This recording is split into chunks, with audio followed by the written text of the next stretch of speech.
বিশ্ব ইতিহাসে প্রথম মানুষ ও প্রথম নবী হিসাবে আল্লাহ পাক আদম আলাইহিস সালাম কে নিজ দুহাত দ্বারা সরাসরি সৃষ্টি করেন।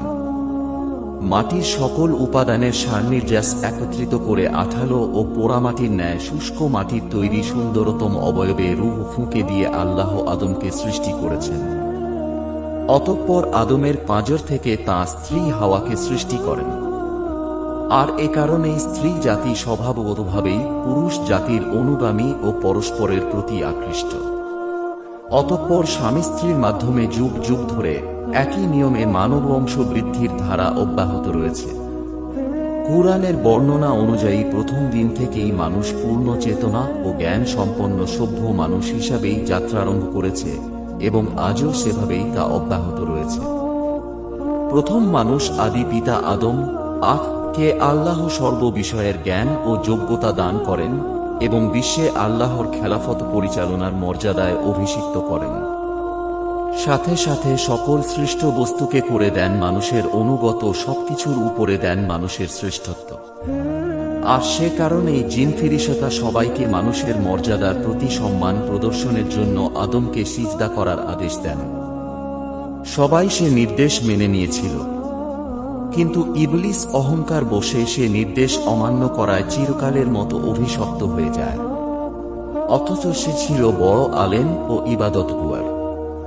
সে কারণ জিন জাতির হওয়া সত্ত্বেও সে ফিরিশতাদের সঙ্গে বসবাস করার অনুমতি পেয়েছিল ও তাদের নেতা হয়েছিল। কিন্তু আদমের উচ্চ মর্যাদা দেখে সে ঈর্ষাকাতর হয়ে পড়ে। ফলে অহংকার বশে আদমকে সিজদা না করায় এবং আল্লাহ ভীতি না থাকায় সে আল্লাহর গয়বে পতিত হয়। ইবলিসকে আল্লাহ মানুষের জন্য পরীক্ষা স্বরূপ সৃষ্টি করেন এবং কিয়ামত পর্যন্ত তার হায়াত দীর্ঘ করে দেন, মানুষকে আল্লাহর পথ থেকে বিচ্যুত করার জন্য ও তাকে ধোঁকা দেওয়াই শয়তানের একমাত্র কাজ। সে মানুষকে বলে কুফরি কর, কিন্তু যখন সে কুফরি করে তখন শয়তান বলে আমি তোমার থেকে মুক্ত, আমি বিশ্বপ্রভু আল্লাহকে ভয় করি। অন্যদিকে যুগে যুগে নবী রাসূল ও কিতাব পাঠিয়ে আল্লাহ মানুষকে সত্য পথ প্রদর্শনের ব্যবস্থা অব্যাহত রাখেন।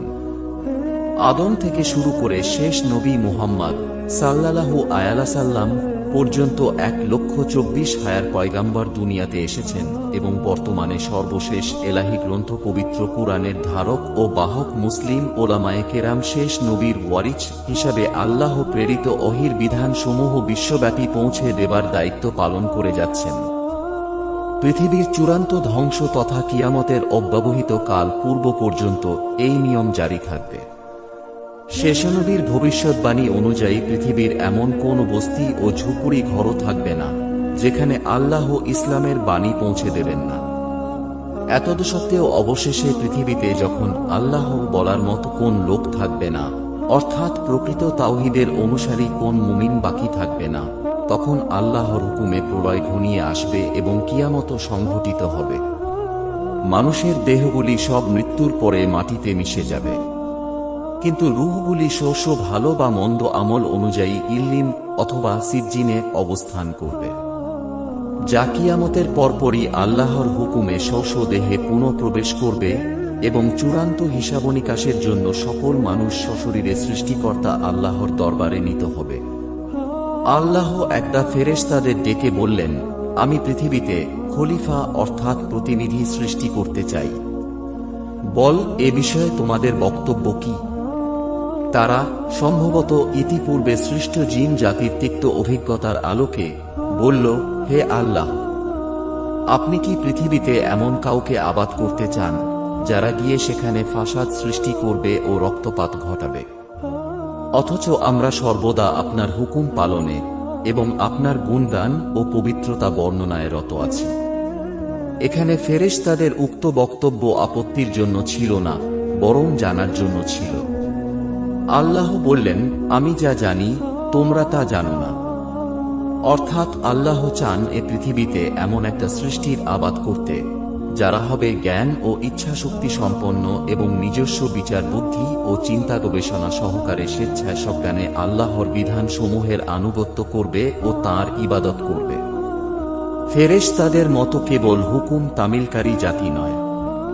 আদমকে ফেরেশতাদের সম্মুখে পেশ করার পর আল্লাহ ফেরেশতাদেরকে ওইসব বস্তুর নাম জিজ্ঞেস করলেন, কিন্তু সঙ্গত কারণেই তারা তা বলতে পারল না। তখন আল্লাহ আদমকে নির্দেশ দিলেন এবং তিনি সবকিছুর নাম বলে দিলেন। ফলে ফেরেশতারা অকপটে তাদের পরাজয় মেনে নিল এবং আল্লাহর মহত্ব ও পবিত্রতা ঘোষণা করে বলল, হে আল্লাহ, আপনি আমাদেরকে যতটুকু শিখিয়েছেন তার বাইরে আমাদের কোন জ্ঞান নেই। নিশ্চয়ই আপনি সর্বজ্ঞ ও দূরদৃষ্টিময়। অতঃপর আল্লাহ তাদের সবাইকে আদমের সম্মুখে সম্মানের সিজদা করতে বললেন। সবাই সিজদা করল, ইবলীস ব্যতীত। সে অস্বীকার করল ও অহংকারে স্ফীত হয়ে প্রত্যাখ্যান করল। ফলে সে কাফিরদের অন্তর্ভুক্ত হল। ইবলীস ওই সময় নিজের পক্ষে যুক্তি পেশ করে বলল, আমি ওর চাইতে উত্তম, কেননা আপনি আমাকে আগুন দ্বারা সৃষ্টি করেছেন আর ওকে সৃষ্টি করেছেন মাটি দিয়ে। আল্লাহ বললেন, তুই বের হয়ে যা, তুই অভিশপ্ত, তোর উপরে আমার অভিশাপ রইল পুনরুত্থান দিবস পর্যন্ত।